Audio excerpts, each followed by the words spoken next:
નમસ્કાર, હું આપની સાથે પ્રિયા નાયક. આપનું પ્રાચી ન્યૂઝમાં સ્વાગત છે. અમદાવાદમાંથી એક મહત્વપૂર્ણ અને કડક સંદેશ આપતી ન્યાયિક કાર્યવાહી સામે આવી છે. નશાના વેપાર સામે કોર્ટ અને સરકાર બંને હવે કોઈ પણ નરમાઈ રાખવાના મૂડમાં નથી. આજ રોજ અમદાવાદની સેશન કોર્ટના જજ વીવી રાજપૂતે એનડીપીએસ એક્ટ હેઠળના ગુનામાં 3 આરોપીઓને દોષિત ઠેરવ્યા છે.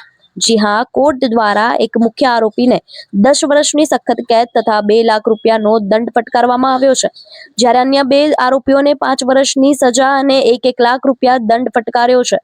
કોર્ટના આ નિર્ણયને સમાજ માટે એક કડક દાખલા રૂપે જોવામાં આવી રહી છે. ત્યારે ડ્રગ્સ આજે સમાજનું મોટું દૂષણ બની ગયું છે, જે ખાસ કરીને યુવાધનને ખોખલું બનાવી રહ્યું છે. ત્યારે રાજ્ય સરકાર દ્વારા ડ્રગ્સ વિરુદ્ધ સતત કડક કાર્યવાહી કરવામાં આવી રહી છે અને કોર્ટ દ્વારા આપવામાં આવેલી આ સજાથી નશાના વેપારીઓમાં સ્પષ્ટ સંદેશ જાય તેવો હેતુ પણ જોવા મળી રહ્યો છે. આ સમગ્ર કેસ દરમિયાન સરકાર તરફથી સરકારી વકીલ દિલીપ ઠાકોર દ્વારા આરોપીઓને કડક સજા થાય તે માટે મજબૂત અને જોરદાર દલીલો પણ રજૂઆત કરવામાં આવી હતી, અને જેને ધ્યાનમાં રાખીને જ કોર્ટ દ્વારા કડક ચુકાદો આપવામાં આવ્યો છે. ત્યારે આ સમગ્ર મામલે સ્થળ પર હાજર અમારા રિપોર્ટર હરીશ યાજ્ઞિકે કેસની વિગત આપતા શું જણાવ્યું છે, પહેલા આપણે તે સાંભળીએ. આજરોજ અમદાવાદમાં સેશન કોર્ટના જજ બીવી રાજપૂત દ્વારા એક આરોપીને 3 આરોપીને સજા કરવામાં આવી છે.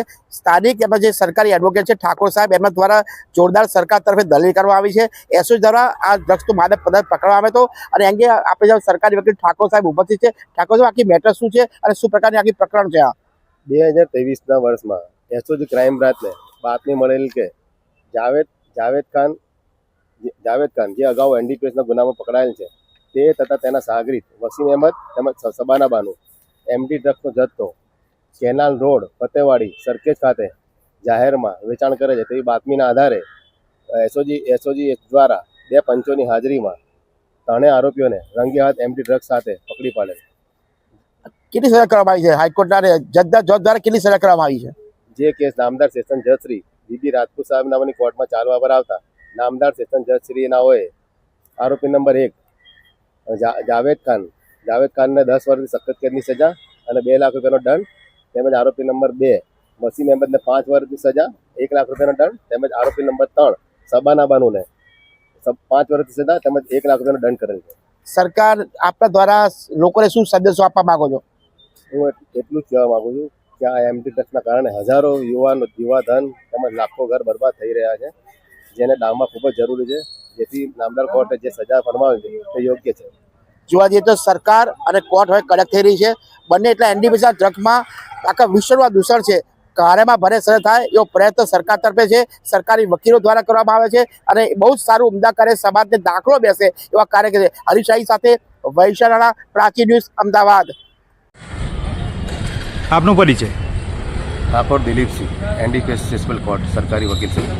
સર, આજે જે રીતે ચુકાદો આવ્યો છે એનડીપીએસ કેસમાં, શું સજાની જોગવાઈ હતી, કેટલા વર્ષની સજા જે ફટકારી છે અને કેવા પ્રકારની દલીલ, રજૂઆત અને પુરાવા આપણે મૂક્યા હતા? અને 2023માં એસઓજી કચેરી ખાતે એસઓજીને બાતમી હકીકત મળેલ કે અગાઉ એનડીપીએસના ગુનામાં પકડાયેલા આરોપી જાવેદ ખાન તેમજ તેના 2 મળતિયાઓ 3 જણા સાથે મળી એમડી ડ્રગ્સનો જથ્થો ફતેવાડી કેનાલ પાસે રાખી પોતાના કબજા ભોગવટામાં રાખી રંગે હાથ 3 જણા પકડાઈ ગયેલ. જે કેસ નામદાર સેશન જજ શ્રી વીવી રાજપૂત સાહેબ નાઓની કોર્ટમાં ચાલવા પર આવતા 3 આરોપીઓને નામદાર સેશન જજ શ્રીનાઓએ આરોપી નંબર 1 જાવેદ ખાનને 10 વર્ષની સખત કેદની સજા તેમજ 2 લાખ રૂપિયા દંડ, તેમજ આરોપી નંબર 2 વસીમ અહેમદને 5 વર્ષની સખત કેદની સજા તેમજ 1 લાખ રૂપિયા દંડ, તેમજ આરોપી નંબર 3 સબાના બાનુને 5 વર્ષની સખત કેદની સજા તેમજ 1 લાખ રૂપિયા દંડ કરેલ છે. સર, કયા મહત્ત્વના પુરાવાઓ જે છે તે રજૂ કરવામાં આવ્યા હતા અને ટૂંક જ સમયમાં જે રીતે સજા આપવામાં આવી છે, કઈ રીતની પ્રોસિજર હતી આખી? પ્રોસિજરમાં તો એ રીતે કે પહેલાં તો ફરિયાદ રેડનું પંચ 2 પંચોની હાજરીમાં રેડનું પંચનામું કરવામાં આવે છે. જે પંચનામાની વિગતે કરવામાં આવે છે, જે પંચોની હાજરીમાં તેમજ વજન કાંટાવાળો તેમજ સ્થળ પરીક્ષણ અહેવાલના આધારે કેસ પુરવાર થાય છે અને તે માદક પદાર્થ છે કે નહીં તે બાબતે આખરી અહેવાલ માટે એફએસએલ અધિકારીને મોકલવામાં આવે છે. એફએસએલ અધિકારી દ્વારા જે અહેવાલ આપવામાં આવે છે તેના આધારે કેસ પુરવાર કરવામાં આવે છે. સર, માનવામાં આવે કે છેલ્લા 2 થી 3 વર્ષમાં લગભગ 40થી વધુ કેસો જે છે તેમાં આ પ્રકારની સજા જે છે તે કોર્ટ દ્વારા ફરમાવવામાં આવી છે.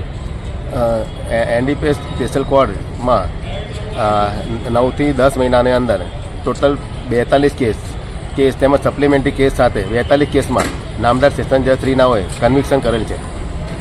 તેનાથી ભવિષ્યમાં જે ડ્રગ્સ લેનારાઓ છે તેના ઉપર કેવા પ્રકારના અસરો જે છે તે જોવા મળી શકે તેમ?